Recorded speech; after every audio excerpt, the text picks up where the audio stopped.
Hola, soy Celia Flores. Bienvenidos al programa Servir a México, un programa dedicado a la Fundación Barra Mexicana. A lo largo de estos programas presentaremos algunos de los casos que la Fundación ha patrocinado durante sus más de 20 años de existencia. Uno de los objetivos de la Fundación Barra Mexicana es lograr acercar a la población menos favorecida a los medios y recursos legales, con el apoyo de profesionales del derecho altamente calificados, buscando ser así un factor de cambio social y lograr el acceso a la justicia. El día de hoy les presentaremos el caso de Stephanie Cuellar, una trabajadora de un hospital público de las llamadas de primera línea en la lucha contra el virus COVID-19. Les presentaremos no solamente los obstáculos que ella tuvo que enfrentar en su trabajo diario, sino además la lucha que ella tuvo que rendir en tribunales para lograr mejores condiciones. Los invito a ver esta historia.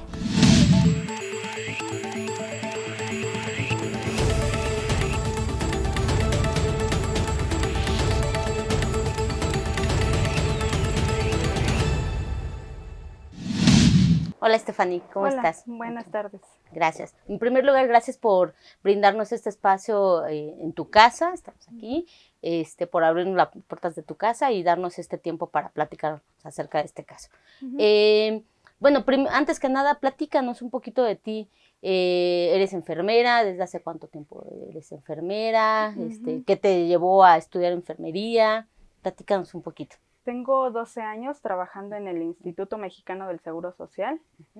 Lo que me llevó a estudiar enfermería más que nada fue ver todos los casos que pasó mi papá en sus enfermedades. Era diabético, ya falleció. Tiene 4 años que falleció de insuficiencia renal. Le hicieron muchas cirugías, entonces yo veía a mi mamá cómo le hacía sus curaciones, como sabía, porque realmente no se tenía el conocimiento, ¿no? Entonces de ahí me dio por estudiar, y él más que nada también así como que me metió un poco porque era paramédico. ¿Y ahorita estás casada? ¿Tienes hijos? Sí, tengo mis 3 hijos, estoy casada, por lo que más me cuidaba durante la pandemia, ¿no? Entonces, sí me cuidaba mucho porque me daba mucho miedo que se me enfermaran, ¿no? Claro. Más durante el aislamiento que tuve cuando me dio el COVID, pues procuraba que no se acercaran, ¿no? A veces me decían, ¿por qué no me dejas entrar? ¿Por qué no me dejas? No.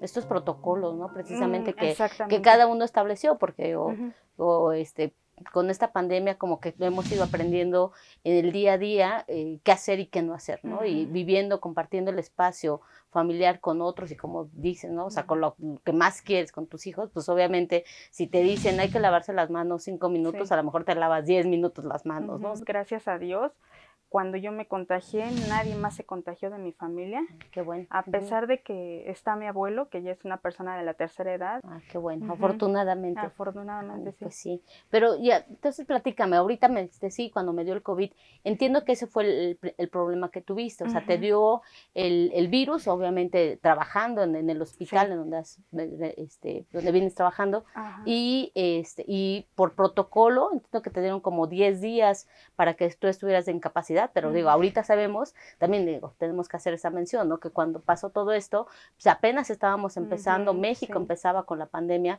entonces digo, si el mundo entero no sabía cómo tratarla, pues México tampoco, ¿no? Menos. Entonces se estableció creo que un protocolo de, pues tienes COVID, pues vete a tu casa, te doy 10 días de incapacidad y al día 11 ya tienes que estar aquí, ¿no? Pero creo que el tema contigo es que el día 11 tú seguías con síntomas, ¿no? Así es. Y te querían obligar a trabajar o te obligaban a trabajar aún con síntomas, ¿no? O sea, más...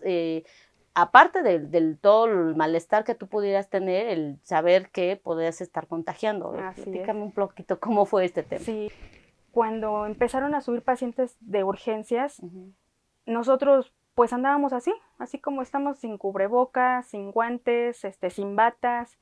Entonces el primer caso que se presentó en mi servicio fue un paciente de VIH. Pues el VIH, lo que más contrae esta patología es, por ejemplo, la temperatura alta, algunos tienen neumonía. Entonces ese paciente estaba así, pero realmente cuando le hicieron la prueba, porque lo estuvimos viendo así, o sea, sin cubrebocas ni nada. Ajá. Salió positivo. Fue el primer Ok. caso que se presentó en el hospital. servicio, Ujú, en mi servicio. ujú. Entonces, de ahí, pues, seguimos trabajando igual, sin los cubrebocas, sin los Ajá. guantes, porque no había supuestamente y no nos Ujú. los querían dar. Y como argumentaban que nosotros éramos servicio de cirugía, nos decían, ¿tú para qué quieres cubrebocas? Ujú. ¿O para qué quieres el N95 si tú no lo requieres? Ajá. Entonces, no nos lo daban. De ahí partió otro paciente que también salió positivo, estuvo así 2 días, 3 días, llegó por una amputación de Ujú. su pie Ok. y empezó con la dificultad respiratoria, le tomaron la placa, el Ujú. paciente sale con la placa muy, muy, muy mal. Ujú. Eso fue un viernes y el paciente falleció el lunes. Wow. Le hacen la prueba y Ujú. salió positivo. Ok. Entonces ya de ahí empezó una compañera, empezó otra compañera y después seguí yo. Ujú. Estaban ya en un plan en mi hospital de que no nos querían revisar. Ajá. Pues bájate urgencias, si estás bien y no te dicen nada o tu placa está bien, te regresas a trabajar. Que sería algo como ilógico, ¿no? Digo, porque Pues sí, estás en el hospital, exactamente. o sea, ¿a Nosotros dónde otros no, pensábamos, a nos dónde van a dar recurres? otro Ajá. trato, ¿no? Claro. Porque somos compañeros, Claro. pero no, o sea, yo pasé una situación muy, muy fea desde que me contagié desde mi unidad, que mi doctor de ahí del CEPETIMS, que es el servicio que nos valora a nosotros como trabajadores, Ujú. nos dijo, ¿saben qué? Aquí no tenemos pruebas, váyanse a su clínica a ver si hay, para que se la tomen. Oh, wow. O sea, y en mi hospital, ¿no? Sí. Siendo que es un hospital de zona, no Ajá. es una Sí, no unidad es de una medicina, clínica ¿no? Una chiquita. clínica, Ajá, sí. claro. Entonces, ese día una compañera también me dijo, pues vámonos al hospital de nutrición, ahí están haciendo las pruebas y nos las entregan rápido. Ujú. Ya fuimos y nos la tomaron, ese día fue un miércoles y me llamaron, porque me llamaron, me dieron mi resultado por internet y me llamaron el día viernes en la mañana y me dijeron, Stephanie, esperemos que te encuentres bien, Ujú. te vamos a dar una noticia, no la tomes. Y yo dije, COVID, pues yo pensaba que COVID me voy a morir, ¿no? Porque Ajá. era así como que... Los casos que habías visto Ajá, ya habían... exactamente, que fallecían, ¿no? Exacto. Ya de ahí pues me aislé. Bueno, para esto cuando fui a mi clínica, Ujú. ese mismo día regresé del de nutrición Ujú. y me fui directo a la clínica para que me dieran la primera incapacidad, que eran Ajá. 4 días, porque en 4 días salía el resultado de la prueba. Entonces sí, ya me fui y otra vez, ahí en esa clínica la verdad me trataron muy, muy mal. O sea, a pesar de que somos compañeros, Sí. mal, o sea, desde los médicos hasta los mismos compañeros enfermeros, ¿no? Entonces ya de ahí, todo lo que fue casi 15, 20 días, pues sí estuve mal, estuve con dificultad respiratoria, no podía respirar, o sea, de plano, nada, así, era una congestión nasal que me desesperaba. Ajá. Pero yo decía, si me desespero, pues voy a caer más en la ansiedad y voy a desaturar más, ¿no? Sí. Y la diarrea, es así de plano, no se me quitó. 20 días estuve así. Wow. Entonces, Ok. todavía cuando fui a la última valoración, la doctora de ahí me dijo, ¿cómo es posible que me digas que todavía tienes diarrea? No, eso no te lo puedo creer. Sí, ya, mañana te presentas a trabajar. Le digo, pero es que yo todavía me siento mal. Ujú. No, es que ya te tienes que presentar a trabajar, ya pasaste tus 11 días.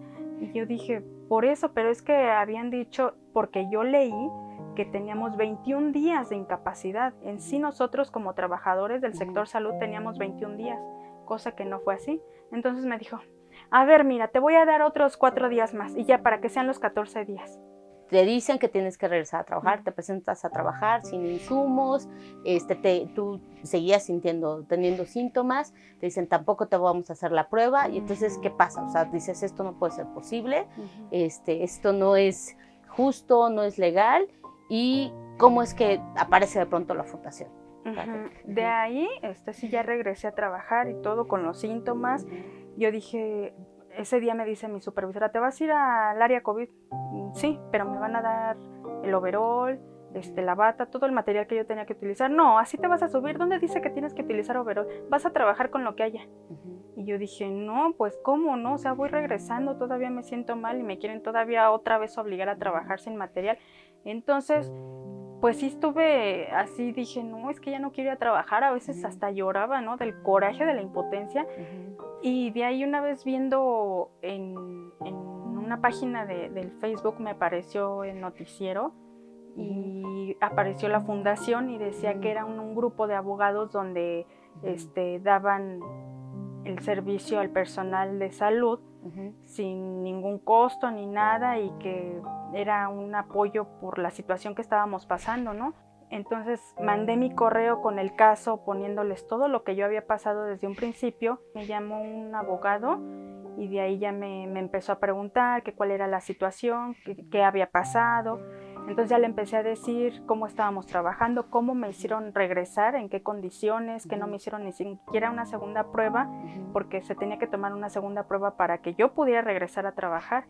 Y empezaron a pedir papelería en mi trabajo, para ver mis checadas, para ver si yo realmente estaba en área COVID. A lo que mis jefes pues dijeron todo lo contrario, ¿no? Que yo era una persona que faltaba, que no estaba en área COVID, que me estaban dotando de los insumos. Entonces yo con las pruebas de que sí entraba área COVID, las firmas, todo, se las mandé a los abogados y siguieron, me dieron seguimiento al caso. Les mandaba toda la papelería y ellos me mandaban lo que contestaban mis jefes.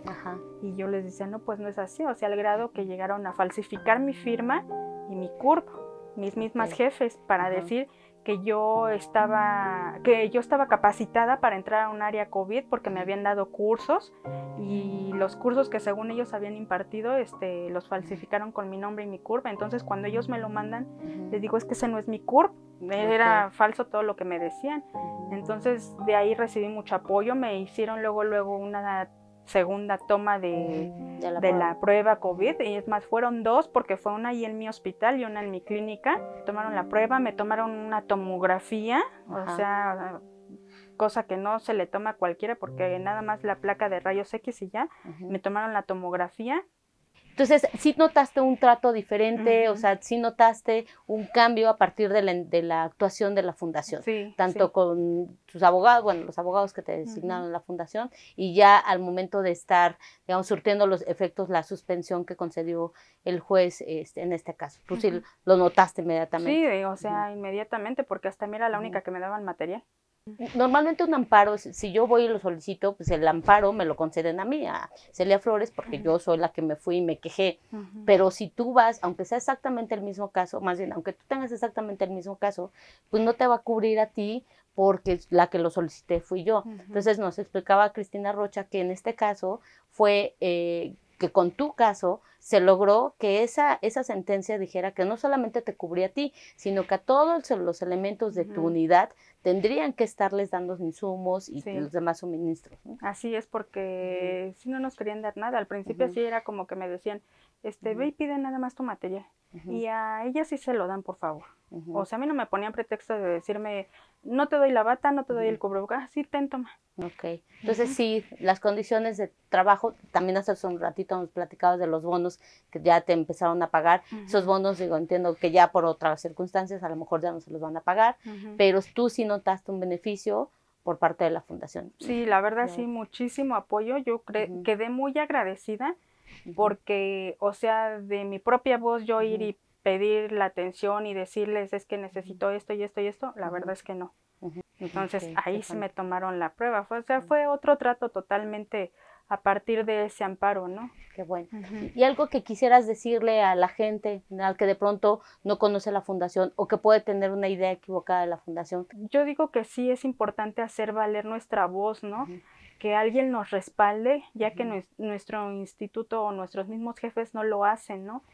Yo agradezco mucho que hubo personas, como fue la fundación, que se preocuparon por el personal de salud, que estamos aún en primera línea para defendernos, ¿no? Para hacernos valer en cuestiones de protección a nosotros mismos, ¿no? Porque no nos querían dar el material, y al menos a mí agradezco que gracias a la fundación pues me dieron los insumos necesarios, ¿no? Y hasta hoy pues me los siguen dando, ¿no?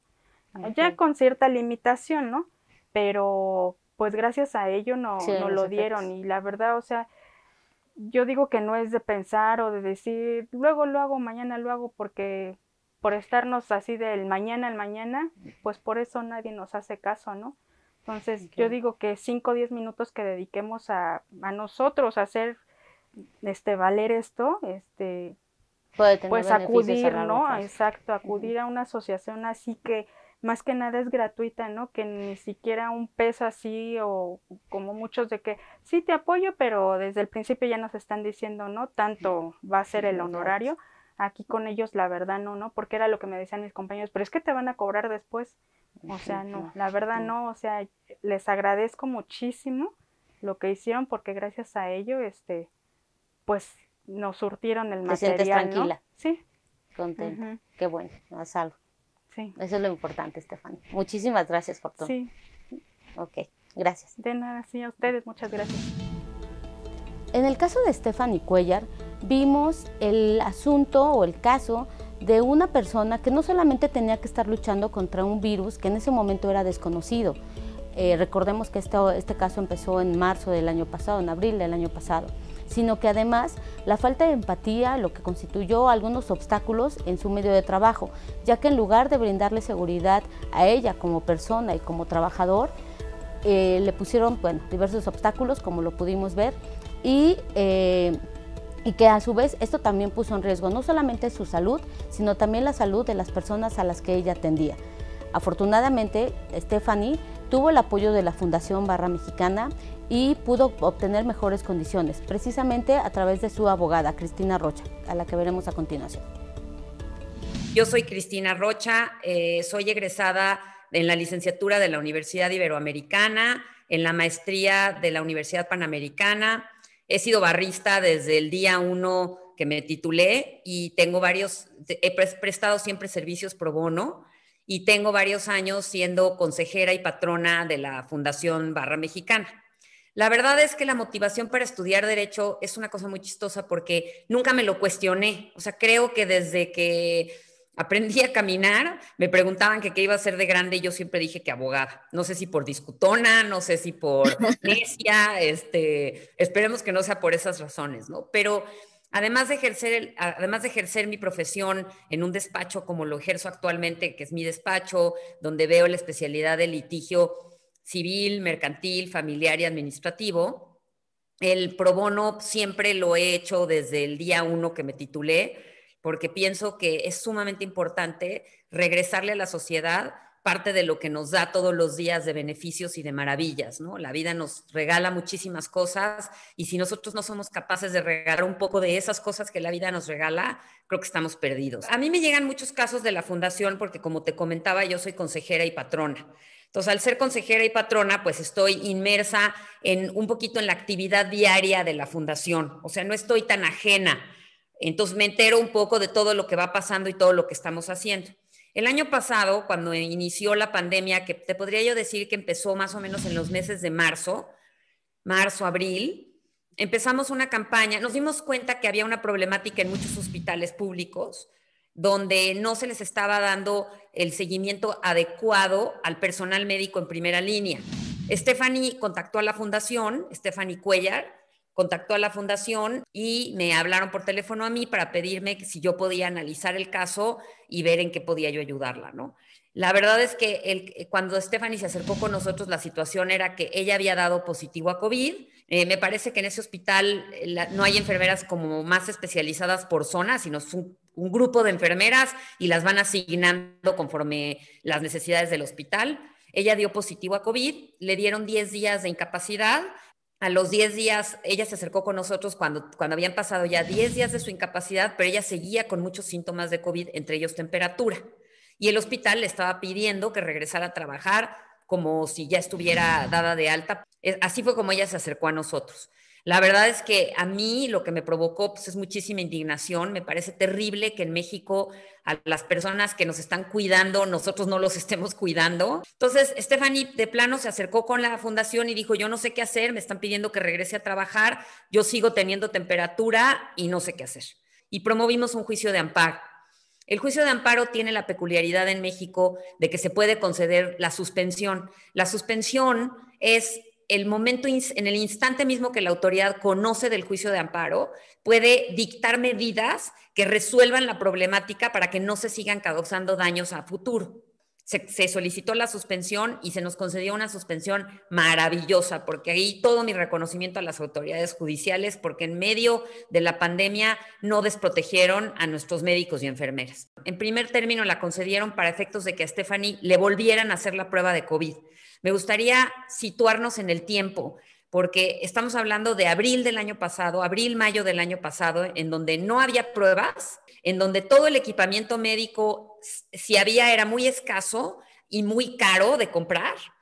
Para que le dieran atención médica, imagínate qué terrible tenerle que haber promovido un amparo para esa razón, pero para que le dieran atención médica y en caso de ser necesaria la atención médica, inclusive fuera hospitalaria, si es que Stephanie lo requería, y para que le dieran incapacidad por el tiempo que diera positiva la prueba de COVID, y para que una vez que ya no diera positiva la prueba de COVID y pudiera reintegrarse a sus actividades, le dieran absolutamente todo el equipamiento médico necesario para que ella pudiera seguir desarrollando su trabajo de enfermera sin correr ningún riesgo personal.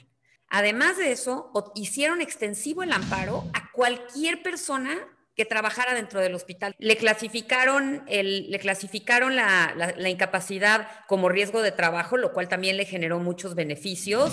Y finalmente Stephanie, por conducto de la fundación, se pudo acercar a lo que cualquier persona puede vivir, que es la legalidad, o sea, lo que corresponde por ley. Nadie le hizo el favor, nadie le regaló nada, simplemente se le hicieron valer sus derechos.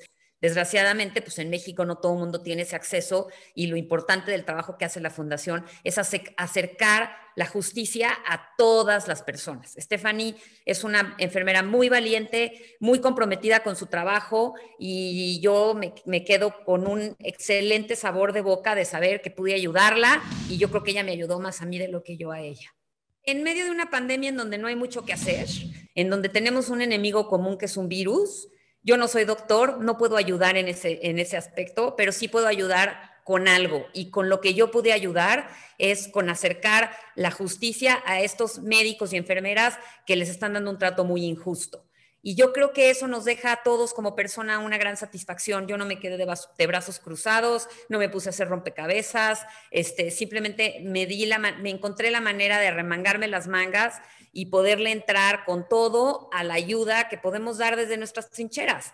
Entonces yo invito a cualquier abogado a que preste servicios pro bono, son muy gratificantes, es muy bonito poder acercar la justicia a todas las personas y es muy bonito poder ayudar a alguien que en principio no puede pagar los servicios de un abogado. Como vimos, Cristina Rocha, que fue la abogada encargada de llevar el caso de Stephanie Cuéllar, no solo se encargó de presentar un amparo, cuyos efectos ya nos platicó ella, sino que ella obtuvo una satisfacción adicional, porque otra vez tenemos que recordar, para cuando se dio este caso, que fue en marzo o abril del año pasado, a la mayoría de los que no somos médicos ni formamos parte de los servicios de emergencia nos dijeron vayan a su casa a guardarse. Creo que a la mayoría nos generó un sentimiento de impotencia o de ser inútiles. Cristina no fue la excepción. Sin embargo, cuando le llegó este asunto, ella se dio cuenta que podía ayudar, si bien no directamente, no yendo a cuidar a las personas que estaban sufriendo este padecimiento, pero sí apoyando a personas que efectivamente lo estaban realizando, como es el caso de Stephanie, y desde su trinchera empezar a ayudar, a empezar a colaborar con algo. Esto nos da la conclusión, la reflexión de que todos podemos ayudar aplicando los conocimientos, siempre y cuando tengamos el sentimiento y la voluntad de hacerlo. Les agradezco que nos hayan seguido durante este primer programa y los invito a seguir los subsecuentes, en donde conoceremos a las diversas personas que han sido beneficiarios de los servicios de la Fundación Barra Mexicana. Los invito a continuar esta serie de programas.